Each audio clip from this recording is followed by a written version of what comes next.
Welcome. You're listening to Ask the Doulas, a podcast where we talk to experts from all over the country about topics related to pregnancy, birth, postpartum, and early parenting. Let's chat. Hello. This is Kristin with Ask the Doulas, and I am thrilled to be chatting with Sarah Marie Bilger. Aside from being the owner of Entering Motherhood, Sarah Marie is a mom of two, wife, birth and postpartum doula. Sarah is certified as a postpartum nutrition professional through Postpartum University and holds a doula certification specifically centered around VBAC preparation through the VBAC link. Sarah Marie loves capturing motherhood moments through photography and is an active member of Birth Worker Academy. She is the host of Entering Motherhood podcast. After an unplanned cesarean with her daughter in 2019, Sarah Marie quickly realized the lack of support and misinformation surrounding pregnancy, birth, and postpartum, later noticing she had postpartum anxiety, postpartum depression, and was needing to work through some past trauma. She sought out any help she could get her hands on and began healing as she navigated motherhood as best she could. Welcome, Sarah Marie. Hi, thank you so much for having me. I'm excited to be here. I'm excited to chat. And our topic today is the mental preparation that is needed for the birth as well as the postnatal phase. So let's get into it. Yeah, I think this is super important because it's so much, a part of my story and really what happened in my situation and what I see in clients, and so much of what I feel we're lacking right now because there's so much physical preparation, do all the squats and eat this way and all the doing, and we don't really focus on what it takes to mentally prepare for not only birth, but the postpartum phase as well. Yes, I 100% agree. At Gold Coast, one of our primary classes that we teach is hypnobirthing, which I'm sure you're familiar with the mental preparation that is involved in that class, where some classes are focused more on the physical end of things. Yeah, that is one thing that I took during my VBAC and something that I recommend to clients, even first-time parents, because really helps you drop into that space to focus on what you need to be doing and helps just block out any sort of external factors that might be happening. Exactly. Definitely. And then as far as your personal story, how did you utilize some of those mental tools, not only for your labor, but also in the motherhood phase? We are mothers all over again, whether it's baby 1 or baby 3. Yeah, I think so. For my daughter, she was born in 2019 and she was an unplanned cesarean. I had my water break first. That was the first sign of any sort of labor. And all of my birthing classes and people had said, oh, your water's not going to break like in the movies. And, it's not going to be the first thing that happens. And don't worry. And so when it did, and that's what happened, I think what was playing over and over again in my head was, this isn't the way it's supposed to be. This isn't like how it's supposed to be happening. And I couldn't get out of that loop of this isn't the way it's supposed to be. And I didn't have the tools and the resources that I have now and that I teach my clients of how we can really flip it around. And even if something unexpected happens, we can navigate and figure out what our next move is going to be. And so hypnobirthing was something that I took for my son's birth, my VBAC, and also just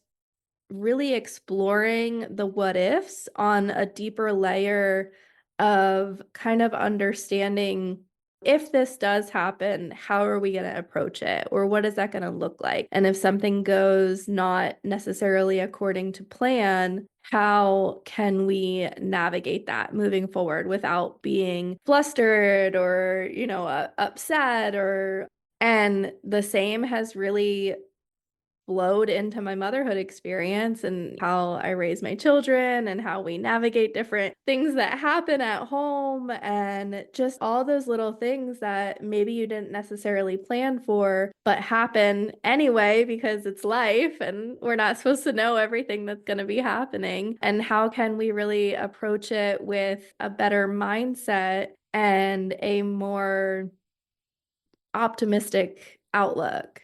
Yes. And not let fear get in the way, even with Yes. a prior birth experience that wasn't the way you had envisioned. Right. So very helpful. And let's lean into a bit of your mothering journey. Now, you mentioned utilizing some of the similar tools. Is that more in those stressful moments, utilizing visualization or breath work? Can you walk our listeners through some examples? Yeah. So I think for me, a lot of what was going on in my early motherhood experience was a lot of anxiety, a lot of, the unknown, a lot of, well, what does this mean? Or how do we handle this? And I've never done this before. And I think it was just, I went to therapy for the first time in my life, which is useful for, I would say, most people, even if you go for a short duration of time, and allowed me to really just get deeper and ask questions and see what was going on internally as opposed to just how I physically was feeling or looking, and allowed me to really just think about like, what am I doing and do I want to be continuing to do this? I was having those thoughts of like what if she goes over here? Or like, how does this happen? Or am I doing this right? And I think it really just helped solidify and build that confidence that I needed in my motherhood journey and allowed me to feel more confident in the things that I was doing and know that the choices that I was making were the right choices at the time and the right choices for our family specifically. And so I think that's a lot of what I really try to instill in new moms. Like, you're not going to know everything. You're not supposed to have it all figured out, but be confident in the choices that you're making and really root back to why do you want to do that. And I think when we have our minds made up of why something is important to us, it's a lot harder to really break away from that or teeter on the line of like, should I do this? Shouldn't I do that? And I think that can carry through in a lot of different aspects of our motherhood experience. Exactly. So really happy that you talked about your personal journey with anxiety and depression, because I feel like it's being talked about more, but not often enough. And the fact that you sought out therapy for the first time, what were some of the signs that you noticed that it was beyond the typical baby blues and that you needed additional support? Yeah. So I had gone back to work. At that time, I was working as a mechanical engineer, and I had gone back to work at 8 weeks, 9 weeks Okay. postpartum. So I had 8 weeks off for the cesarean. I took an extra week off of vacation. And so at 9 weeks, we dropped our daughter off at daycare and I started back at work. And I think up until that point, I was really just existing and going through the motions of trying to navigate everything and trying to figure out what was going on, that I didn't really take the time to stop. And so when I went back to work again, it was just one more thing that was just, I just got to make it through the day. I just got to go and pump and do all these things. And I can't remember exactly at what point, like maybe it was about 3 months postpartum or so. I was just crying on our bedroom floor and I was like, who am I? Like, what am I even doing? What is going on? Like, I don't get to see my daughter like at all. Because I mean, we would come home and it would be bedtime almost for her. Right. And so it was just like this really big shift. And a lot of people talk about that identity shift and new things that are happening and everything like that. But it was so much more than that because I was really just struggling with like, is this even what I want to be doing? And why am I feeling so strongly about all of my emotions and all of my feelings and everything that's going on? And my husband just kind of looked at me like, I don't know. Like he was kind of lost for words. I had never felt like this in my life. And Okay. I just really said, I think I just need to talk to somebody.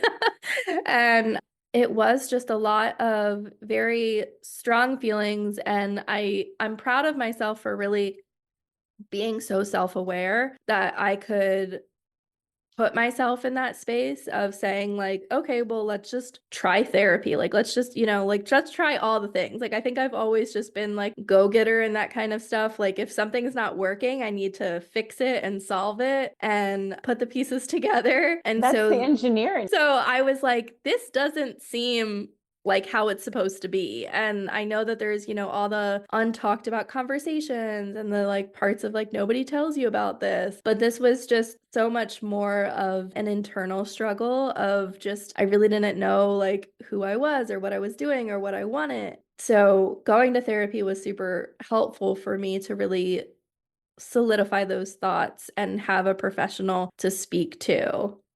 Yes, very helpful. And I mean, you mentioned taking an extra week off, but you were working in a male dominated field. What Mm-hmm. was it like? You talked about pumping and that back to work environment. And of course, there's the childcare and the struggle we have right now being in a childcare crisis for working families. And so much additional stress happens with that return Yeah. to work. Hey, Alyssa here. I'm just popping in to tell you about our course called Becoming. Becoming a Mother is your guide to a confident pregnancy and birth, all in a convenient 6-week online program. From birth plans to sleep training and everything in between, you'll gain the confidence and skills you need for a smooth transition to motherhood. Live coaching calls with me and Kristin, tons of expert videos including chiropractic care, pelvic floor physical therapy, mental health experts, breastfeeding, and so much more. You'll also get a private Facebook community with other mothers going through this at the same time as you to offer support and encouragement when you need it most. If you'd like to learn more about the course, you can email us at info@goldcoastdoulas.com or check it out at thebecomingcourse.com. We would love to see you there. We also have a book called Supported, Your Guide to Birth and Baby, which makes a beautiful companion to this course. It's a great book for any expecting mother and is the perfect baby shower gift. You can find information on that book at supportedbook.com.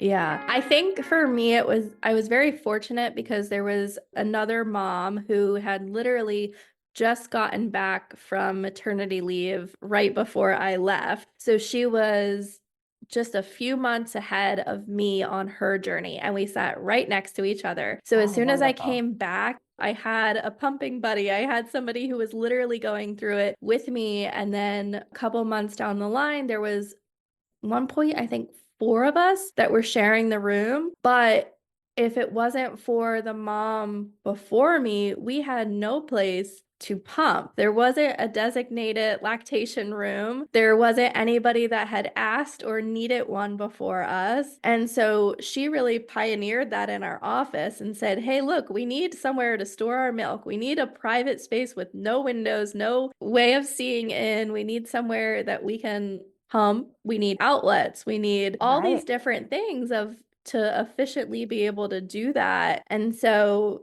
they set us up in a room downstairs with a little mini fridge, and there was a table, and the sink was actually outside of the room. So we had to kind of like bring all of our pump parts into the other room. But it was so nice to have that designated space. And if we didn't ask for it, I don't know really what would have been done. But yeah, it was something that we really had to explain to them and say to them, this is what we need to exist so that we can efficiently, store our milk and pump. And then the daycare was right across the street. So I was able to go there at lunch. So I was only pumping a few times a day and then physically going over to the daycare and nursing my daughter at lunch. Amazing. So that was really nice. And it broke up my days. But if we had a meeting or something going on that I couldn't make it over there, it was kind of hard to go the full work day without seeing her. Of course. Mm-hmm. So how did you make the big transition to birth and postpartum work from being an engineer? Yeah, it was a journey.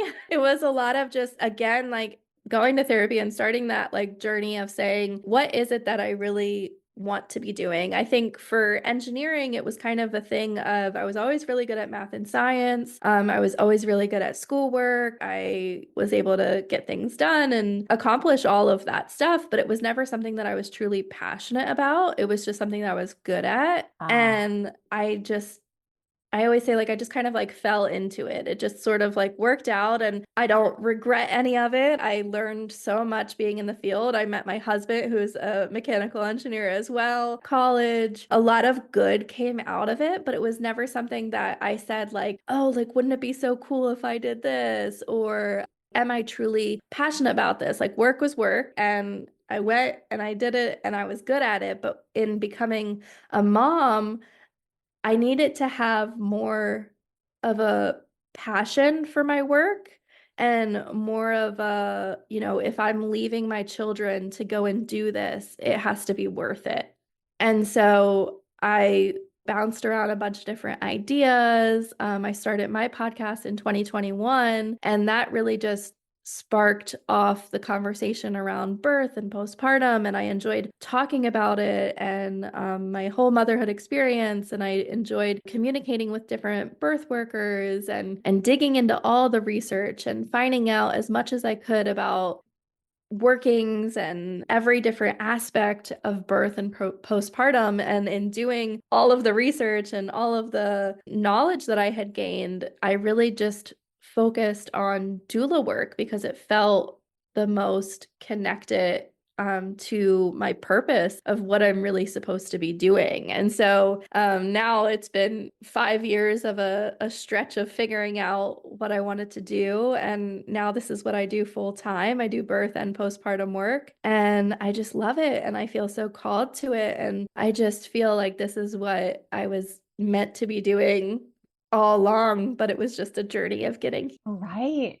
And many of us So, get into birth and postpartum work from our own personal experiences, whether they were positive or they were challenging. So I yeah. didn't enter the doula space until I had my second child, but I Yeah. had hired doulas. Yeah, I had no idea what a doula was until I got pregnant with my first. That's Okay. how like out of like I had no idea about like the birth community and everything. I figured, oh, like I'm pregnant, I'm gonna go to an OB, I'm gonna have a hospital birth, and that's what your options are. And so that's why I feel even more like lit up and passionate about it because I want people to know what all of the different options are and all the different possibilities. And it's not, this world that we live in. Like it's very practical, and there's so much a part of doula work that can be helpful for any kind of birthing experience. Right. And with my first birth, I didn't know, I knew what doulas were, but I didn't know how to find them in my area. They weren't that Mm. popular. My daughter's coming on 14, and I knew about them after her birth, getting more engaged in the breastfeeding community and hired. That was my first call once I knew I was pregnant, was to doulas I had met through some breastfeeding activism. But it is, I agree, back in the day, it was seen as more of a crunchy thing. And even in TV and movies, doulas are still sort of given those labels and associated more with home birth or unmedicated birth. And doulas support all locations of birthing and all types of birth. And certainly the postpartum doula role is even less familiar to many than the birth doula role. So Yeah. I love that you are a professional in both areas and you're also focused on nutrition, which again, that we've learned so much about the depletion that results in the deficiencies in minerals and vitamins and nutrients after having baby, but certainly during pregnancy. So I'd love Yeah. to hear a bit more about why you were led to focus on the postpartum nutrition. Yeah, I think that was part of my healing journey with my first. It was something like that really kind of drew me in because I was thinking I was doing all of the things to heal properly, and it still just didn't seem like things were clicking. And so again, like I just went into the research of it and really kind of tried to understand, like, why am I still not feeling back to, and not saying like back to yourself, but just feel like I can really kind of heal in the way that I felt like I needed to. And when I focused on my nutrition and I really learned about all of the different deficiencies and what could be going on, I just felt so much better. And so I was seeing the work physically in myself change. And so I just felt like I needed to like shout it from the rooftops and say like there's something to this, and there really is a science behind it of how we need to be nourishing ourselves during pregnancy and especially in the postpartum period. And so I completely 180'd my experience with my second. And when you talk about like postpartum hair loss, for example, I was losing a lot of hair with my daughter, and a lot of just that, like, I would say common experience that we're seeing now with, oh yeah, like you lose your hair, this is normal. And while it's common, I wouldn't say that it's normal. And so like you have to really kind of evaluate like what is going on and how much hair loss are you experiencing. And maybe it is a nutrient deficiency and it's not something that should be occurring in the magnitude that it is. And so I didn't lose nearly as much. Like, I mean, you lose hair every day, but not in the amount that I had with my daughter compared to my son. And I just felt so much more myself quickly. And I felt like the healing and nourishing side was happening so much more that time around. And it's again like something that I share with my clients and something that I really try to instill in them to honor their body during that time, to rest, to heal, to eat nourishing foods, something that's comforting and warm and soothing, to be replenishing their body during that time. Yes, exactly. And especially for pumping and breastfeeding moms, you're even more deficient. And so, that focus Yeah. on nutrition can help prevent some of the anxiety, the depression, as you mentioned, hair loss, just the tired feeling that doesn't go away. Mm-hmm. Yeah, absolutely. So I could talk to you forever, Sarah Marie, but we are running short on time. So I would love to circle back to our topic and see what final thoughts you have related to mental preparation for birth and postpartum. Yeah, I think really just trying to tap into that intuition. And I know sometimes that can be difficult for a lot of us to really trust ourselves and trust the process, but just doing little steps here and there to try and listen to that inner voice and listen to what your body is telling you and what your baby is telling you, and really just hold on to that mental preparation of birth and the postpartum experience, because there's a lot to be unpacked and a lot that we can open up to if we really tap into that and allow ourselves to honor that time and experience all that birth has to give us. Excellent advice. Thank you, Sarah Marie. So how can our listeners connect with you? Yeah, so the most easiest way would be to head on over to Entering Motherhood. That is the podcast that I host. So wherever you're listening to this podcast, you can search Entering Motherhood and you should be able to find it there.